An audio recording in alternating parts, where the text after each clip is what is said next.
What is going on, folks? I am Goat. Welcome back to Warframes. So we're going to start this whole new playlist here.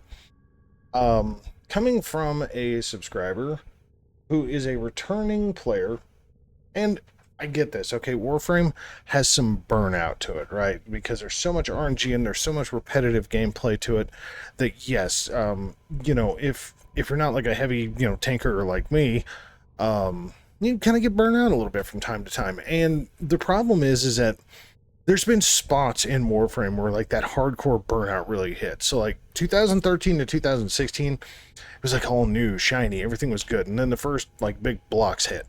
Then like 2018 hit. Next big blocks hit. 2020, the next big blocks hit.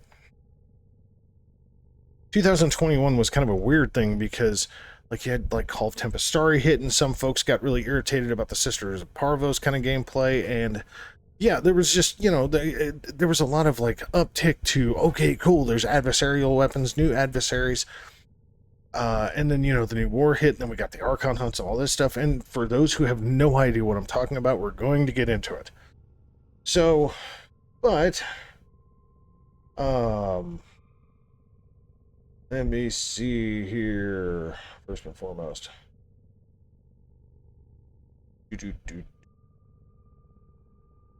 So, Mohammed Kamel is the subscriber who recommended or requested this particular series of videos. I'm going to do my best to try to be in depth with a lot of what we're getting into here. But the main posing question was players basically from like 2016, and I'm specifically going to cover 2016 to 2020 range as a big time in Warframe, albeit 2020 to 2024. So 2020 to present day, me shooting this 9/25 of 2024, so September 25th. That was, in my opinion, the biggest time in Warframe as of yet, because there has been so much shit that has happened. But 2020 was a wild year, and it pissed a lot of people off. March of 2021 had the Xmas rework. That pissed a bunch of people off because with the Xmas rework came the ammo nerf, came a bunch of other stuff, and that really pissed some motherfuckers off. So from like 2016, we're going to say to 2022, there was a lot of people that walked the fuck away from Warframe that have now more recently come back. But we're going to start with frames. So for returning players, what frames have you missed?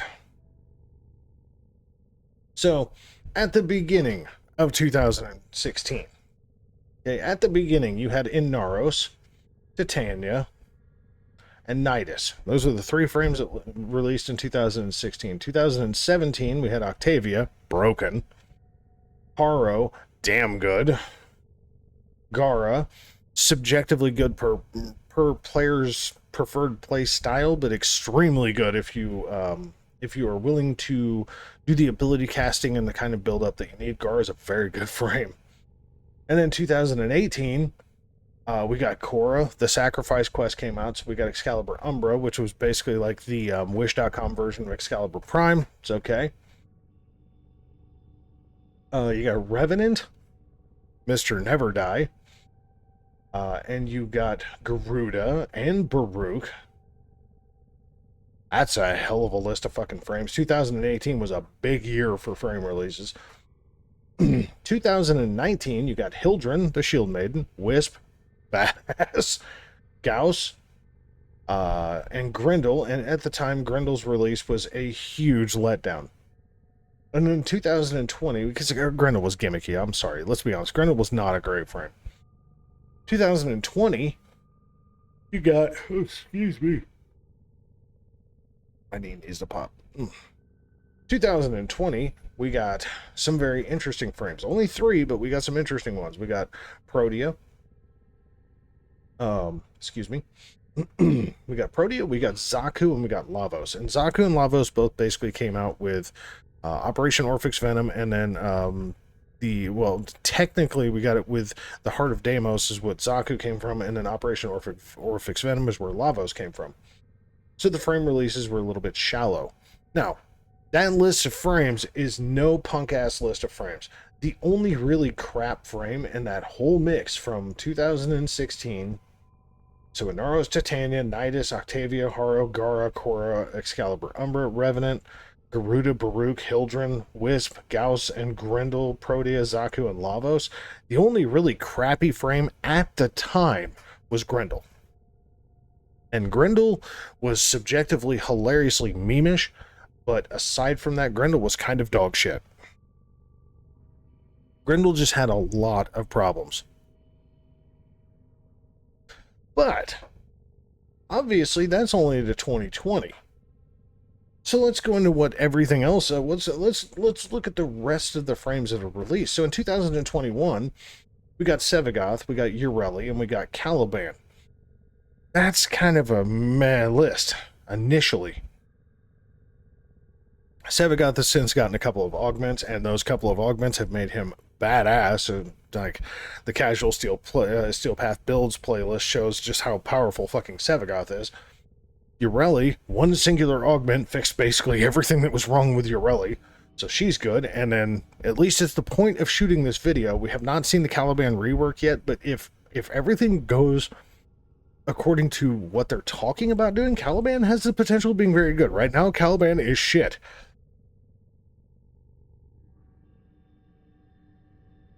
Very playable, but shit. 2022, we got Gyre, who was good for 30 hours, and then went almost a fucking year, and finally got an augment mod that made her good again, and she's insanely good. Again, sorry. If you question my standings on that, basically just go to the casual Steel Path builds and look up Gyre, and yeah, she's good. We got Styanax, the Spartan frame, which is time-gated like a son of a bitch and calls garrison missions. But good time. Styanax is a hell of a squad support frame and a hell of a solo frame. And then we got Varuna, the quote-unquote werewolf frame. Not a bad frame. 2023 hit. And I'm going to be honest, like, I don't know that a bad frame really dropped in 2023. Okay? Like, 2023, 2024, it's really hard to say that a bad frame actually dropped. So we started with Citrine, Kalervo, Dagoth, and Corvex. That was all 2023, and Corvex came with Whispers in the Wall. And then we started out 2024 with Dante and Jade. And yes, Dante got nerfed to shit initially after 8 days of existence, and then after about another 7 days, they fixed his ass to where at least he's very good. He's not quite as OP as he was, and like I wouldn't have put Dante as like an S tier frame, but he would definitely been like an A plus frame. And then Jade is a very, very good squad support and survivability flight frame. So it's pretty damn hard to kill. And her exalted weapon is actually pretty damn solid. So she's not like Jade and Corvex would probably be the weaker frames out of that whole list from 2023 to present. And that's saying something because they're both really pretty damn good. I would say Corvex would be the weakest of them, but Corvex with his augment is actually pretty fun because you get a wide array of things that you can do with him. So with all that said, you know, what about pre-2016? What frames were really, really good early in game, right? Ash. Yeah. Ember, World on Fire. Anybody pre-2016 especially knows World on Fire. Base Excalibur, pretty good. Base Loki was, not bad. Good sneak frame. Mag has pretty much always been good. Rhino was the tank frame to roll with for quite a period of time. Trinity, excellent squad support frame. Volt, absolute monster Eidolon Hunter, still stands true today. Frost, survivability issues, but from a base non-Steel Path perspective, Frost was actually pretty good with just not having survivability, so you wanted something in there to help boost survivability, like a Trinity. Nyx, a lot more gimmicky back in the day, but not bad. Banshee, survivability problems, but good with a squad.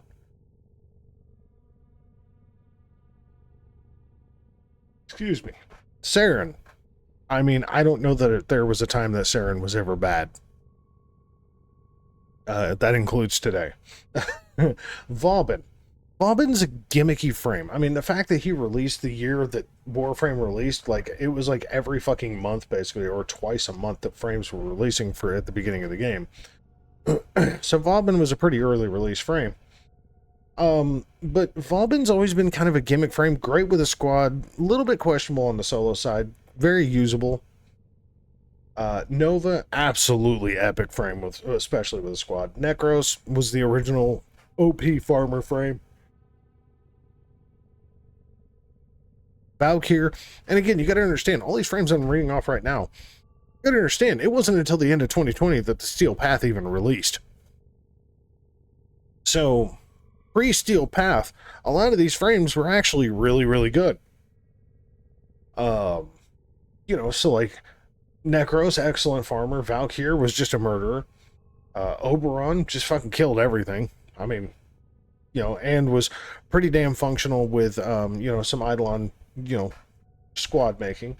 Zephyr, I think, has always been a very misunderstood frame, truthfully. Good frame. Misunderstood. Hydroid, first major clunk frame. Up until his rework of last year, Hydroid was just this massive, clunky mess of shit, okay? Mirage was another one of those really powerful frames, but kind of gimmicky with survivability. Limbo came with the Limbo Theorem, obviously. Mirage came with hidden messages, so on and so forth. Some of these are just quest frames. But Limbo is one of those very disruptive frames, but also, for a lot of the solo players, very good frame. Mesa, pretty fucking obvious, very good, still to this day.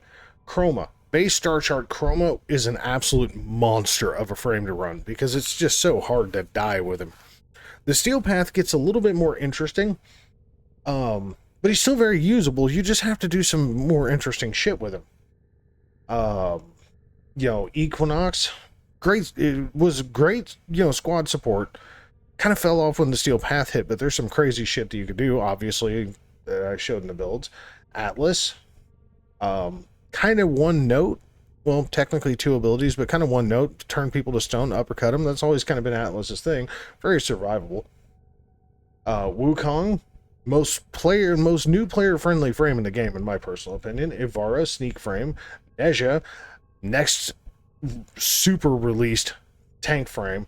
And Neja was the last one that the the up to the date 2016 players. So 2013, basically game release to the end of 2015. That's what you had. So where do these frames stand as far as their overall function and power? Well, just from a frame perspective, really depends on what you want to do. Okay, first and foremost, it really depends on what you want to do. If you're all about just playing subjectively to your mission types, which is more what I use frames like, then you've got some really cool options. Okay, so like from a defensive perspective, right? Just defense. You just want to do mobile defenses, mirror defenses, whatever. We'll get into those. Just defensive, objective-based missions only. You've got Kalervos with his Storm of Vuko. You've got Sevagoth with basically just make enemies explode. You have Proteo, let's try to go in the order of what's in here. We have Citrine with her Prismatic Gem, really good time. Proteo with her Grenade Fans and Artillery Fans, or Artillery Barrage. Frost with his Bubble on top of popsicling everybody, it's a really good time. Wisp with her Moats.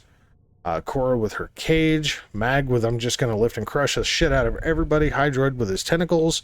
Inaros basically sucking enemies up into an actual static tornado instead of blowing them away. Gyre, I'm going to create an electrical field of death.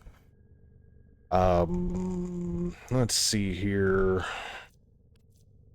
Haro, because you can basically set up an area of armor strip and just absolutely let the guns that you steal annihilate. Octavia just basically creates a noisemaker that everybody kills themselves with. Zephyr, you can throw tornadoes and literally just collect everything but overguarded enemies, and just they can't touch the defensive objective that way. I mean, what else? I mean, Mesa you could do it with, but that's really not her thing. Saren, the best defense is a great offense. Just blow everything up before it gets to you. Good time. Nidus with his fourth ability, his big nasty ass infested garden. That's a good time. Let's see. Nova, slow everything down and just, you know, if you don't have great builds for your weapons, slow everything down and take your time and kill them to death. Banshee with silence is a little questionable, but it also depends on your build. Oberon is just not as good as he used to be, but Oberon definitely still does the job. Vauban most definitely can do defensible missions, especially from a squad perspective. But even solo, you can either, you know, you can do the repelling Bastille, or you can do the vortex Bastille, either one, and it just absolutely controls the shit out of a defensive mission.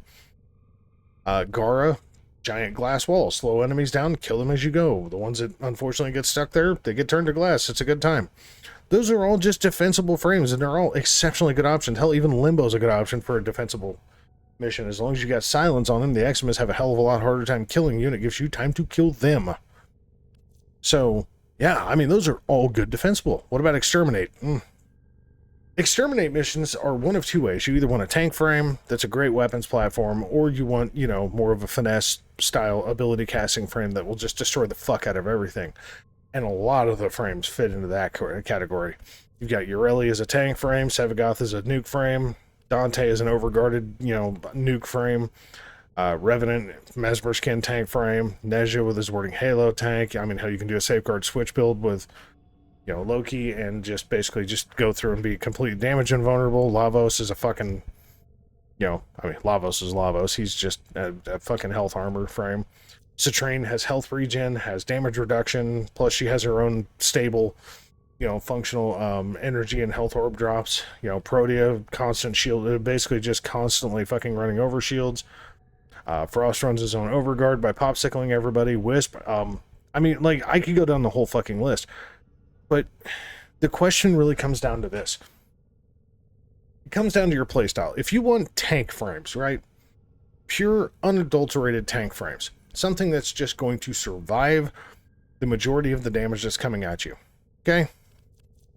Tank frames play into the weapons platform category, which is basically, the frame is self-sustaining, has some decent abilities for damage output, but is basically there to let you really let your weapons flourish. Right? So we're not going to go with overguarded frames because overguard does chip away very fast. So aside from Dante, overguard can be a little questionable. So just pure unadulterated tank frames. You've got Ureli, Revenant, Nezha, Lavos. And Lavos is a question mark, but Lavos has a massive self-healing first ability. So Lavos actually does fit into there. Protea, Mag, Hydroid, Inaros, Ember, Mirage, Haro. I mean, basically, and what this is based on is either by damage reduction or shield building capabilities. Okay. You know, we're not going to count Zephyr in here because, you know, her survivability is very much based on being airborne. But that also includes her anti-gravity passive, which that counts as airborne. So, I mean, you could. Gauss is definitely on there. Let's see here. Nidus with this parasitic link is an obvious.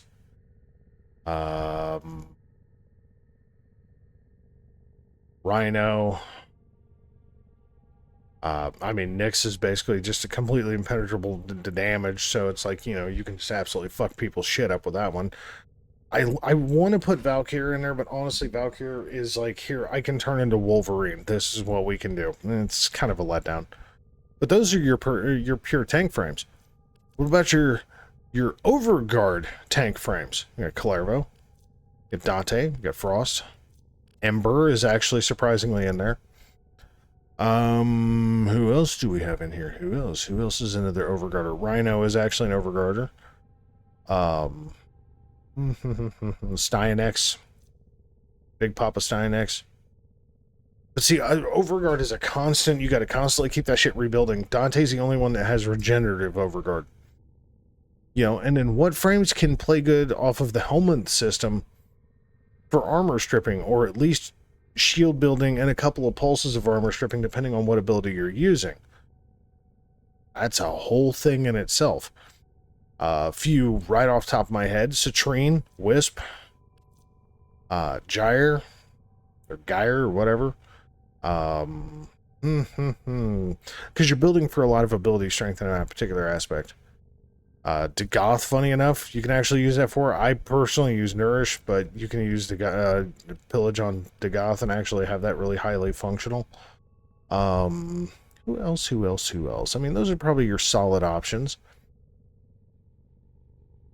You know, and then what are some wild-ass finesse frames, right? So just some crazy fucking finesse ability nuke frames. Easy, Korra. That's definitely one.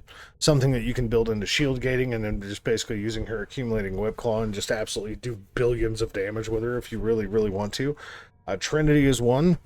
Just by using 2 of her augments and some very specific building, you can basically armor strip, redirect damage, and just basically be a really tanky shield-based weapons platform. But there is finesse because her durations are very funky and clunky.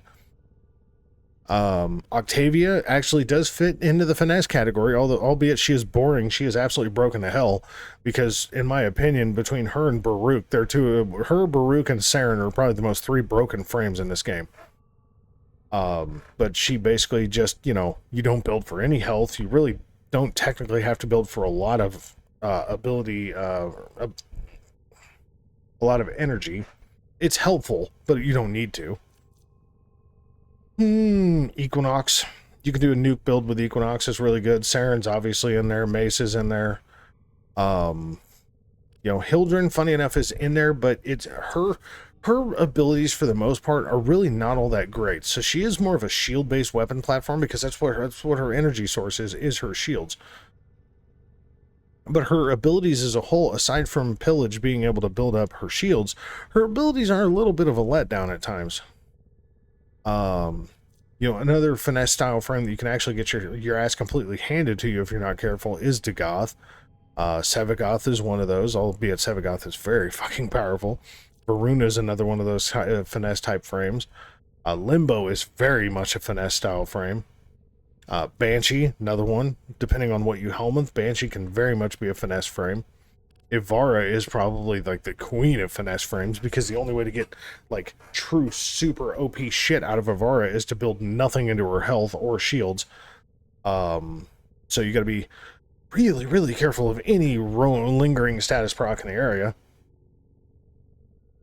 But those would, I think, be like the biggest of the finesse frames.